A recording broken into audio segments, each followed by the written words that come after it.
इस वीडियो में हम लोग पढ़ेंगे कार्तीय तल। तो सबसे पहले ये जानेंगे कार्तीय तल क्या होता है।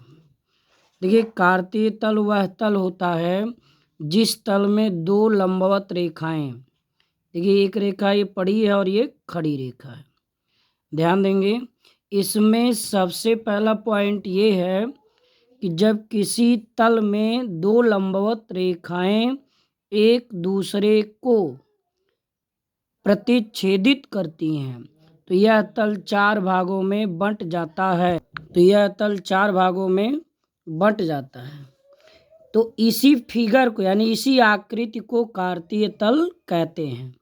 एक बार फिर से देखेंगे कि जब किसी समतल में या जब किसी तल में दो लंबवत रेखाएं एक दूसरे को प्रतिच्छेदित करती हैं तो वह तल चार भागों में बंट जाता है। इसे कार्तीय तल कहते हैं या इस आकृति को क्या कहते हैं? कार्तीय तल कहते हैं। जैसे आप देखते हैं साइकिल है, साइकिल के कई पार्ट हैं, एक पार्ट को हम साइकिल नहीं कहेंगे, तो ऐसे किसी एक को चतुर्थांश नहीं कहा जाएगा। ये चार जो बना है पार्ट, इसी को पूरे फिगर को कार्तीय तल कहते हैं। अब थोड़ा सा आपको ये बताएंगे कि जो ये पड़ी रेखा है, पड़ी रेखा को यक्ष अक्ष कहते हैं। ध्यान में रखना है, पड़ी रेखा को एक्स अक्ष कहते हैं और खड़ी रेखा को वाई अक्ष कहते हैं। तो अब इसका दूसरा नाम है, जो ये पड़ी रेखा है इसको कहते हैं क्षैतिज रेखा। कौन सी रेखा?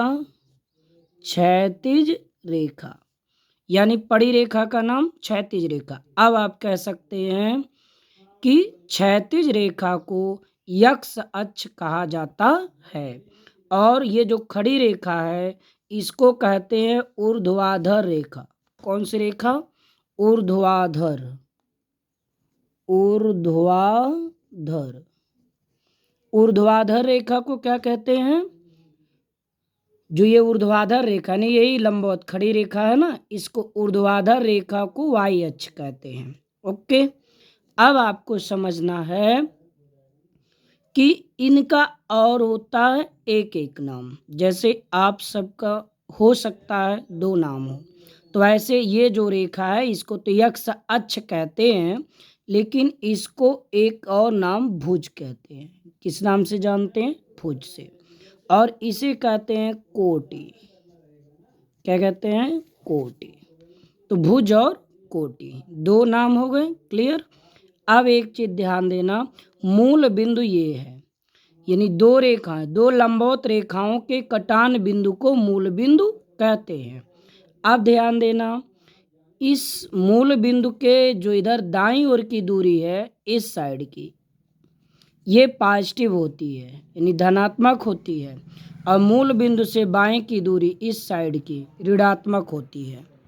और ऊपर की जो दूरी है, ये ऊपर की दूरी ये ऋणात्मक नहीं होगी, ये धनात्मक होती है। ठीक?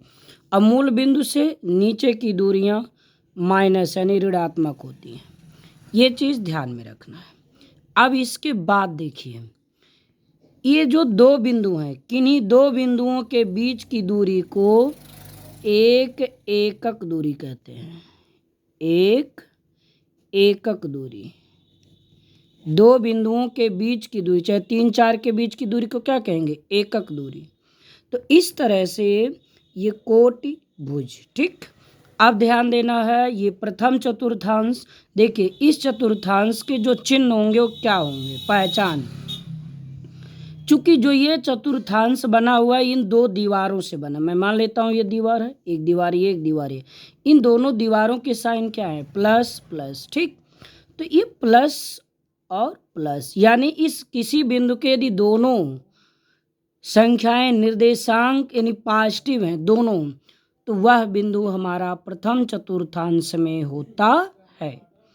फिर से समझिए, जब किसी बिंदु के दोनों अंक पॉजिटिव हों, धन हों, तो वो प्रथम चतुर्थांश में होते हैं। क्यों?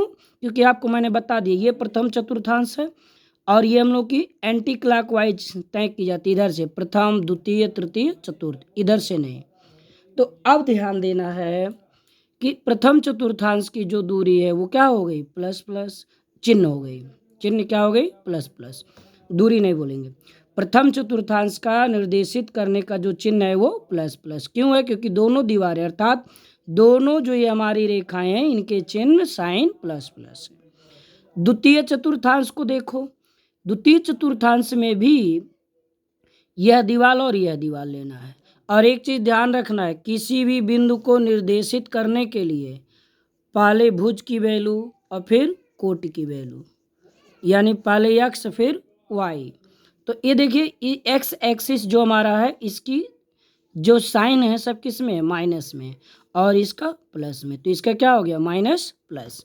इसी तरह से आप देखेंगे तृतीय चतुर्थांश हमारा इससे और इससे बना है, तो इसका साइन माइनस, इसका माइनस, तो दोनों क्या होंगे, माइनस। यदि किसी बिंदु के निर्देशांक के दोनों चिन्ह माइनस माइनस हैं तो वह हमारा तृतीय में होगा। चतुर्थ का क्या सवाल है, ये देखिए इधर प्लस और इधर माइनस, इन्हीं दो से बना ना, ये हमारा पॉजिटिव और ये निगेटिव, तो इसका क्या होगा चतुर्थांश का साइन, पहले प्लस फिर माइनस। आई होप वीडियो समझ में आया होगा और आपको पसंद भी आया होगा। शेष इसके बाद हम लोग बिंदु कैसे निर्धारित करेंगे इसे हम डिटेल से कल बताएंगे। लंबा वीडियो बच्चों के लिए दिक्कत होता है, तो इस वीडियो को देखकर चैनल को सब्सक्राइब कर शेयर करिए और इस चैनल को अपने दोस्तों के पास भी शेयर जरूर करें ताकि वह भी इस चीज़ को समझ सकें। Thank you.